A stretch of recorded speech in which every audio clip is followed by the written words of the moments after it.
Okay, hi everyone. So in this video, saya akan explain sikit lah untuk lab report untuk simple harmonic motion yang sepatutnya awak akan buat pada hari Jumaat ni lah. Okay, ini saya ambil contoh yang terbaik sejumpa daripada draft yang daripada kawan-kawan kamu hantar. Ini draft yang terbaik ialah sejumpa dari segi kekemasannya, dari segi semua data semua pun cantik. Okay. So, tahniahlah kepada Roy Yusof Benson. Ini saya menggunakan dia punya ni untuk share pada kawan-kawan semua lah. Okay. So, first of all, dia punya format. Okay. Markah adalah untuk format, mesti ada satu markah. Di mana kalau masuk ada markah format, so awak kena ada semua ni. Semua section. So, kita ada title, kita ada objective, kita ada variable, kita ada observation, data and collection. Lagi, kita ada calculation punya part. And then bawah lagi kita ada discussion dan juga conclusion. Ada cukup 5 ke semua elemen tu. Okay, dapat satu markah. Okay. Kalau tak ada kurang. Lalu kadang few student ramai yang tak letak title of experiment. Dia terus pergi dekat objektif. Tapi kadang saya terima je. Kadang mungkin dia boleh tulis dekat nama tu dekat sini. Tapi macam itu assignment pun kadang nama pun tak tulis. So, jangan malas sangat. Tulis nama tu dengan title eksperimen apa semua. Kalau boleh ada cover page, buat cover page macam ni lagi bagus. Okay. Tapi kadang setengah makin-makin tu tak tahu siapa punya. Tapi sebab awak submit through GC, so kadang boleh detect lagi nama. Tapi agak susah lah nak mencari nama awak dekat situ. Sebab tak tahu kelas kat mana lagi kan. Alright. Okay, second, for the experiment, kita nama eksperimen tak tahu siapa, kita adalah simple harmonic motion. Alright, for the objective, ini objective ni basically awak salin balik sahaja. Dalam seperti yang dalam kita punya lab manual tu lah. Okay. Variables, Variables, dekat sini saya akan ingatkan balik. Manipulated variables ni basically apa yang kita ubah dalam eksperimen tu. So in this experiment, apa yang kita ubah adalah dia punya length. Okay, so length of the pendulum. And then responding variable, responding ni apa, data apa yang kita collect masa kita buat eksperimen tu. Bukan yang kita calculate. Bukan yang kita calculate. Basically data yang kita collect. Benda tu masuk data tu dah sedia ada, dah terhasil daripada eksperimen kita.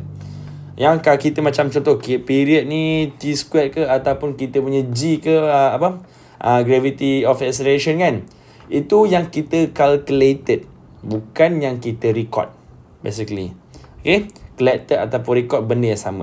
Dua benda tu lah untuk responding variable. So in this responding variable yang kita collect ataupun yang kita record adalah dia punya masa. So time for 20 oscillation. Okay, ramai student kadang diletak time sahaja. Dengan atas ni diletak length saja. Awak kena specify. Kita boleh cakap length of the ball, length of the tripod ke, kan? So awak kena specify length apa? Okay, length of the pendulum. Okay, time apa? Jangan letak time je. Apa time awak habis lab ke? Time apa? Kena specify lah semua benda tu. Okay, so kena be specific. Kalau constant variable ni banyak boleh ada. So angle of pendulum release pun boleh, tak ada masalah. Tapi benda paling kita ada, kita tahu adalah weight of the ball lah.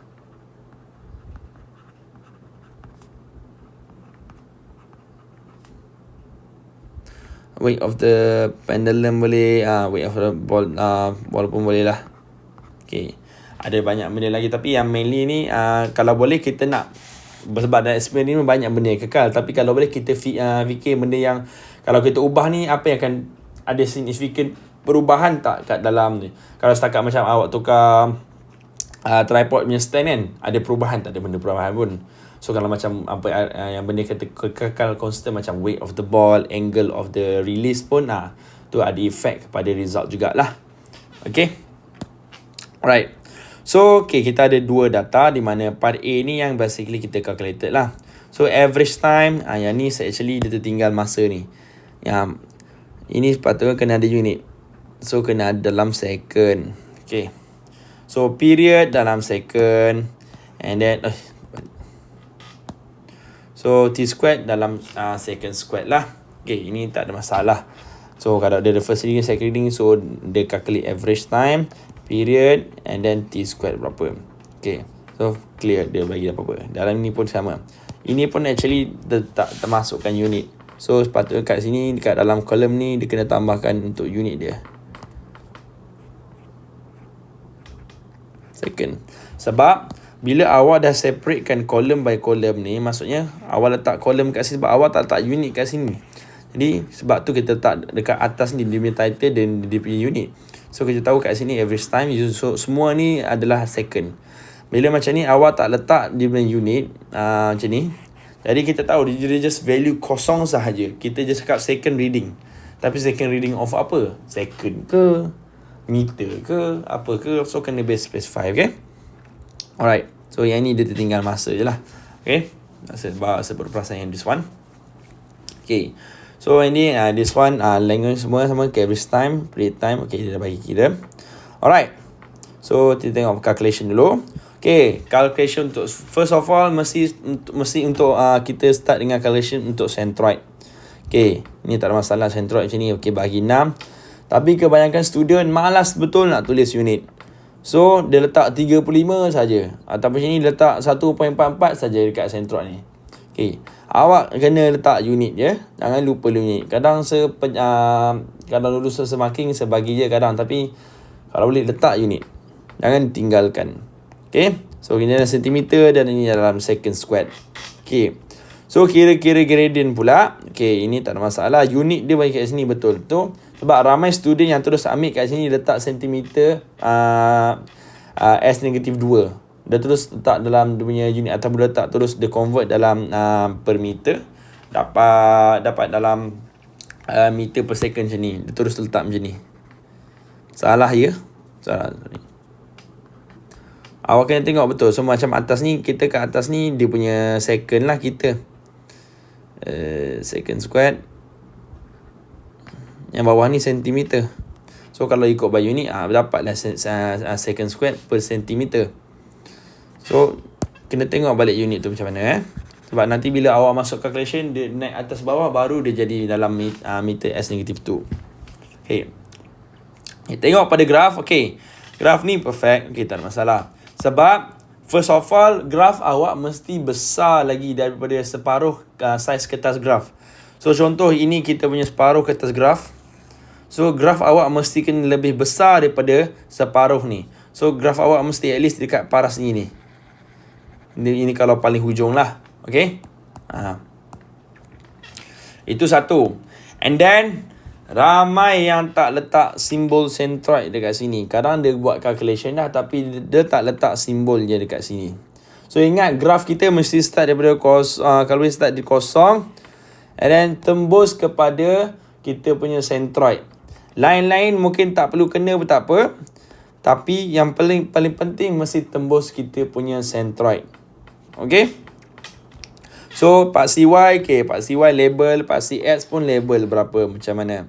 Okay, ini kita ada graph title. So bagus, dia ada, tak ada masalah kat sini.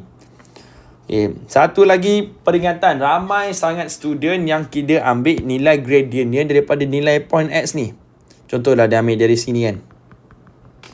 Dari sini sampai sini. Tak boleh ya. Tak boleh ambil nilai gradient daripada nilai point yang data dekat sini. Yang dekat sini awak tak boleh ambil dekat situ. Maksudnya basically dekat sini awak tak boleh. Ini tak boleh, kat point sini tak boleh, point sini tak boleh, sini tak boleh. So awak kena ambil mesti daripada random line. Okay, macam ni kecil sangat. So mesti at least dia besar sikit, dia hampir keseluruhan graf lah, 3/4 graf. Maksudnya saiz contoh kita bagi pada 4 kan. Kita bagi pada graf ni kepada 4. So so bagi ni 1, ini 2, ini 3, ini 4. Okay, so at least mesti kita punya size untuk ambil point gradient tu, first mesti garis putus-putus lah. Mesti 3/4 daripada size graph line kita. So mestinya macam ni, ambil besar kat sini lah. Dia ambil kat sini ngam lah 3/4 macam ni. So ada baki macam tu, adalah baki dalam 1/4. Ingat, first of all, tak boleh ambil nilai untuk kira gradient nilai yang memang dalam data. Tak boleh. Walaupun dia kena pada line. So, awak kena ambil pada random line. Tak kisah sini ke mana-mana. Tak kisah. As long bukan yang dekat awak pangkah X tu. Okay? Dan kalau boleh, elakkan guna dot untuk line yang untuk data kat sini. Sebab kadang dot awak tu halus sangat. Tak nampak mana satu. Okay? So, kalau senang boleh gunakan X itu, pangkah silang. Okay? Sini pun silang. Supaya senang sikit untuk nampak nanti. Right? Okay. Untuk graph settle. Tak ada masalah. So basically kita nak clear je lah graph ni. Kita nak besar data tu. Okay. So dekat sini dia dah kira gradient. And then dia tukar daripada sentimeter pergi ke meter punya value lah. So from here kita tahulah. So kita dah bagi ini equation ni dah diberi dalam kita punya lab report. Lab manual. So awak check balik kat situ macam mana. Okay, kalau mana tak faham tu kena try tanya balik kawan macam mana. Kalau tak faham juga baru tanya sir. Sebab suppose ni awak dah buat dari SEM 1 lah. Yang mana untuk dapatkan equation ni kita tahu y is equals to mx plus c. So kita nak dapatkan equation untuk m. So equation m kita kat sini adalah sebab kita tahu part cy kita adalah t squared. Dan kita punya part cx kita adalah dalam length. So asingkan yang dua ni. So therefore kita dapat 4 pi squared over g. So m ini so basically ini y. So ini adalah kita punya x. So inilah kita punya m. Kita tak ada lah tambah c. So tambah c kosong. So kita tak ada y intercept. Jadi m is equals to 4 pi squared over g. Therefore bolehlah kita cari nilai g untuk experimental g. So nampak akaun awak buat kat sini. Dia dah bagi dua kolom dah. Experimental value dengan theoretical value. Theoretical value ni basically value yang kita expected lah. Yang bagi kalau kita tahu by teorinya sepatutnya kita punya value macam ini. Okay. Masukkan sahaja demi nilai gradient awak dah kira tadi. Ni dah naik atas. Sebab unit ni naik atas balik akan dapat positif lah. Okay. Therefore dia dapat 9.87. Okay. So buat tu calculate untuk percentage error. Percentage error ramai student yang salah kira. Dia tak kalikan dengan 100 tu. 1% ni awak tak perlu letak dalam calculator. So basically awak tolak je dalam ni and then bahagi dengan yang nilai atas bawah ni, dapat dia punya nilai dalam decimal point tu kali dengan 100. Baru dapat dia punya value. Ada setengah student biasa dia tolak and then dia bahagi je. Dia tak kali pun dengan 100. And then dia terus letak dalam persen. Salah lah tu. Dia punya nilai tu. Okay. Right. And then part B basically dia dah bagi nilai value apa. Awak just substitute saja nilai yang telah diberi. Which is L dia bagi adalah 1 meter. And then T dalam 2.11 saat. Okay. Alright. Then compare balik percentage error. So kita ada dua percentage error. Sebab ada first untuk part A. And then second for the part B. Okay. Alright. So untuk discussion. Okay.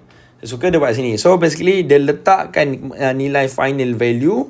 Dan juga nilai percentage error kita. Tapi untuk discussion sebenarnya value final value ni tak ada pun tak apa. Tak ada markah. Tapi awak ada tulis lagi bagus lah. Yang penting perlu ada ni. Percentage error punya value dekat sini. Nampak dia nyatakan clearly part A berapa, part B berapa.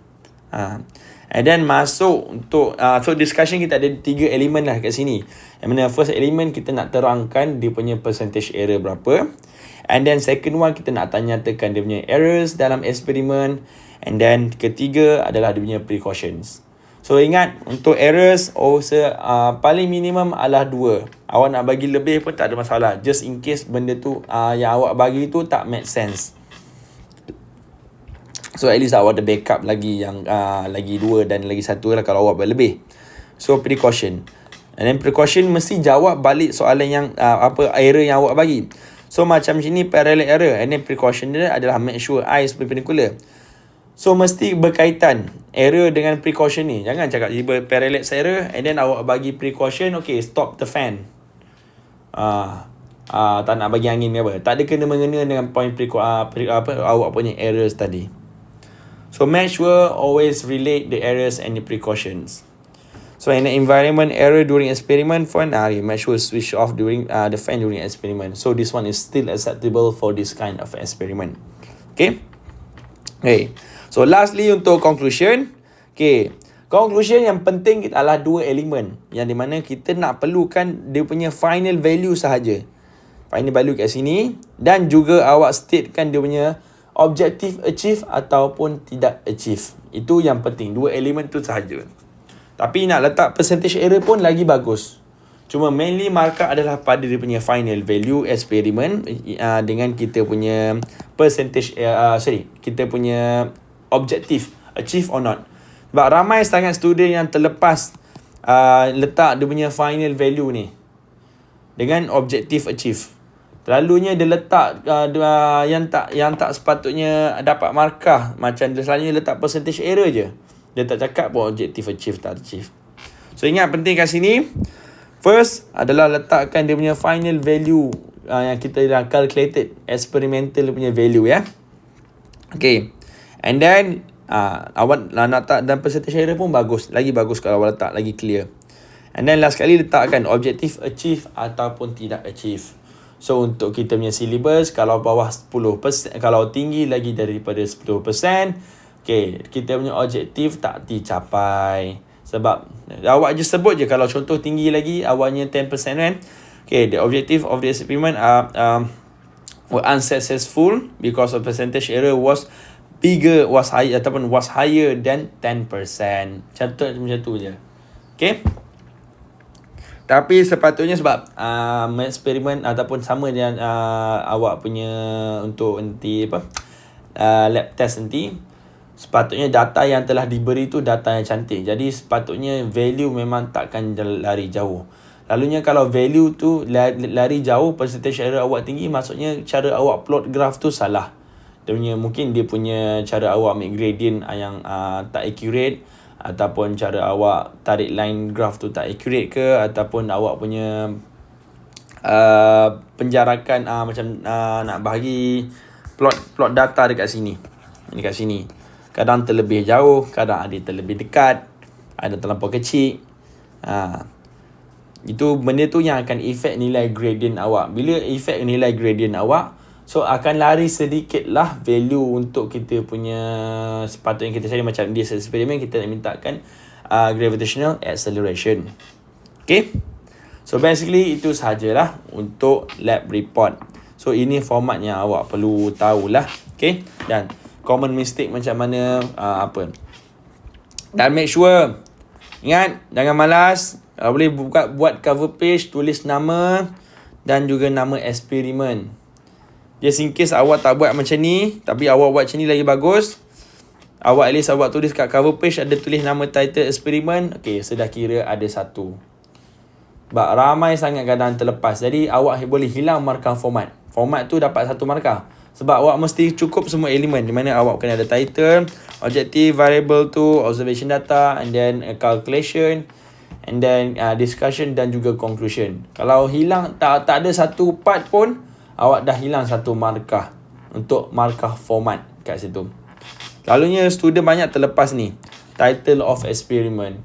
Dia terus pergi objektif. Okay. Alright, take note on that Alright, itu sahaja for this video. Thank you.